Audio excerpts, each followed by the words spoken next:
How's it going, guys? Welcome back to Blake Check. If you're new to the channel, my name is Blake. It's nice to meet you. Today you join me in the cabin of my 2018 Tesla Model 3 Performance Stealth Edition that I took delivery of back in May of this year. If you haven't seen that delivery day video, by the way, it'll be linked in the top right hand corner of your screen. I highly recommend checking that out. But today I just wanted to show you guys a short video where we do a brief overview of everything that I don't like about Tesla's new user interface, codenamed version 11. It was part of the recent holiday update 2021.44.25.2.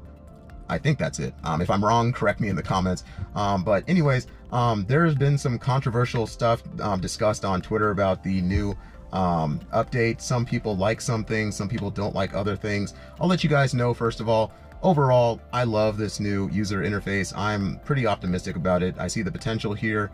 It was done in a way to sort of match the new user interface that's included in the refreshed Model S and X, and I love that the lineup is kind of just becoming more streamlined there.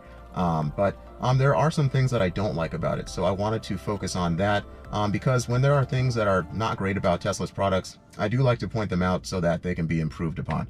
The first of which is the climate control. So I think this is one of the things that a lot of people have voiced concerns about. Some people have said that, you know, because of this, the new user interface should be completely done away with. I think that's a little extreme. I think because Teslas are so great, and that because Tesla is so great at pushing over-the-air updates to address issues that the community has, you know, brought up, I think that some of the inefficiencies with this new user interface can be addressed pretty easily. So hopefully, if people voice their concerns in an appropriate way, using social media and just various other streams and platforms, I think Tesla will address these things. So anyways, let's get started here. In the previous iteration of the user interface, things were a little more static and less customizable. Some people prefer things that way. Other people do prefer a little bit of customization. So that's where the controversy is. One of the things that that has been changed and moved from its previous location to a new location is the climate control. Previously, it was in the center of the screen, and it was a single icon that could be divided into two so that the driver and the passenger had the ability to adjust their climate settings. Now it is permanently fixed into two positions, a little further left and a little further right, for more easy access for the driver and the passenger. So that part of it I think is good. I think that they did this in a way that is not too intrusive. It doesn't, you know, clutter up the screen too much. I personally preferred that you could change it to be just like a single icon in the bottom, and you could spread that out to be two if you wanted. So maybe that'll be something that can be changed in the future. But with the new climate control setup, there's a little bit of an issue. I did prefer when the window defogger and defroster was affixed to the bottom of the screen in the previous user interface. I personally had an experience where I was driving on the freeway. I was kind of new to driving this car, so I didn't really know where the defogger and defroster is. I'm a little embarrassed to say that, because once you do know where it is, it's like obviously there, and so I feel really dumb about it. But that, I could see how that could be a dangerous situation for someone who is you know, driving at a high rate of speed, and as the windshield starts to fog up, then you're kind of in a sticky situation. So I think making the ability to access stuff that's a safety feature less convenient is a step backwards, in my opinion. So now, in order to access the window defogger and defroster, you need to open the entire climate menu. So that's just an extra button touch. You see it there and there. So once you know where it is, again, it's a lot easier to access. But there's already so many complaints about, you know, the usability of Teslas. I think that stuff that's a safety feature, stuff that's often used, should be easily accessible. That's just me. So you'll notice a common theme. A lot of the stuff that I don't like about the new user interface is stuff that's often used or as a safety feature that has been, you know, moved from being a one-button solution to being a 2 or 3-button solution. So the second example of this is the searching for superchargers or destination chargers. Before, it used to be in the bottom right-hand corner. I think it's been moved to the top right-hand corner, which for one is harder to press, but you'll also notice that it's not in that little separate icon shelf over there. It has now been moved to the navigation screen. So again, that's a second button that you have to press in order to find chargers in your area. So that's not really a safety issue unless you find yourself in a weird situation where you are down to like, 1% and you don't know where a near charger is, which if you're in that situation, good luck, you should have planned ahead. But yeah, I think that's more of a convenience thing. I would have preferred to have that be a static button somewhere on the screen. I don't know why they felt like they needed to remove it from that separate menu. I think just adding a fourth icon there wouldn't have been a big issue and doesn't really clutter things up too much. So hopefully in the future, that can be something that can be added back over there.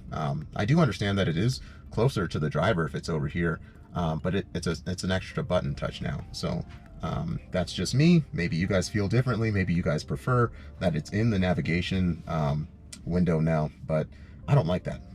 Anyways, the next thing that I want to talk about is the driver profiles.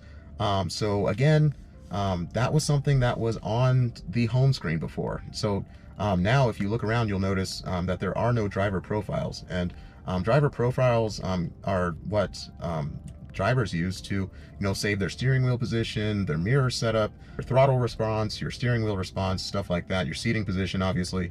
This kind of borders on the line of convenience and safety for me. It's more so a convenience factor, so I understand why moving this to a new location is not such a big deal for the sake of cleanliness. But now to access it, instead of it being, I think it was up in the center of the home screen, it has been moved to the main menu. So you open the main menu here and you'll notice that my name, Blake, is up there in the top center of the screen. I would tap there, and then we could change it to my wife's driver profile setting or the valet mode and stuff like that.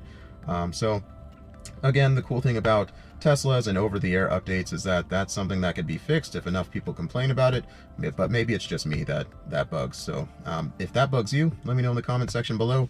And I still encourage people to voice their concerns on social media, especially Twitter.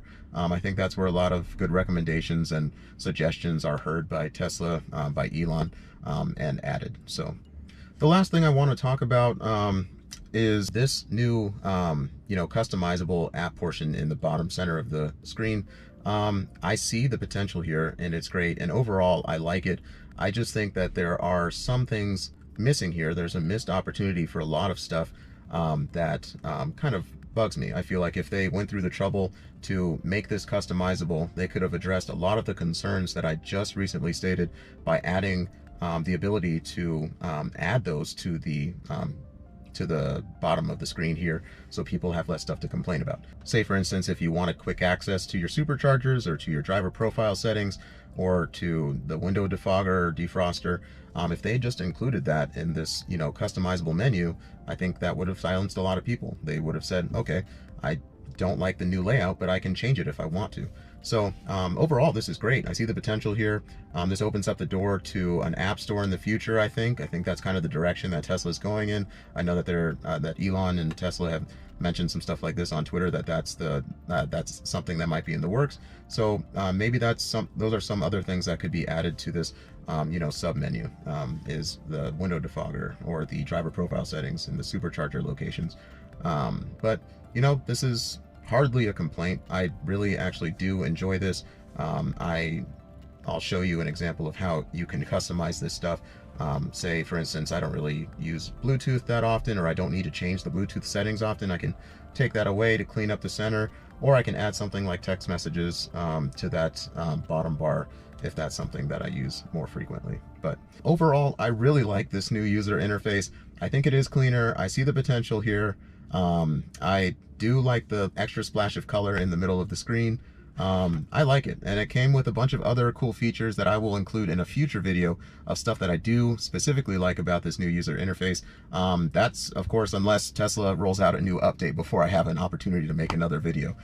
If you haven't already, please subscribe to the channel if you like what you saw. Leave a like, and especially comment underneath this video if there's anything that I missed that you think is an inconvenience or a safety issue, especially if you agree with any of my points, or if you disagree, I want to hear about it, so let me know. But that's really all I have for you guys today. This has been Blake Check, and that's a wrap.